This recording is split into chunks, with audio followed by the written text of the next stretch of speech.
కలియుగ వైకుంఠం తిరుమల పాదపీఠంలో నెలవైన తిరుపతి ప్రముఖ వైష్ణవ క్షేత్రంగా విరాజిల్లుతోంది. ఇక్కడ కొలువైన శ్రీ గోవిందరాజ స్వామివారు స్వయాన శ్రీ వెంకటేశ్వర స్వామివారికి అన్నగా పూజలందుకుంటున్నారు. శతాబ్దాల చరిత్ర కలిగిన ఈ ఆలయంలో వైఖానసాగమ శాస్త్రానుసారం పూజాధికాలు నిర్వహింపబడుతున్నాయి. 1130వ సంవత్సరంలో ఈ ఆలయాన్ని శ్రీ భగవద్ రామానుజాచార్యులు ప్రతిష్ఠింపజేశారు.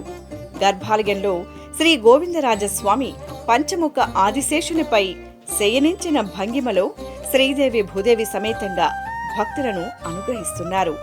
శ్రీ పార్థసారథి స్వామి, శ్రీ కళ్యాణ వెంకటేశ్వర స్వామి, పుండరీకవల్లి అమ్మవార్ల ఉపాలయాలతో పాటు పలువురు వైష్ణవ భాగవతోత్తముల సన్నిధులతో గోవిందరాజ స్వామివారి ఆలయం నిత్యం భక్తజన శోభితంగా శోభిల్లుతోంది.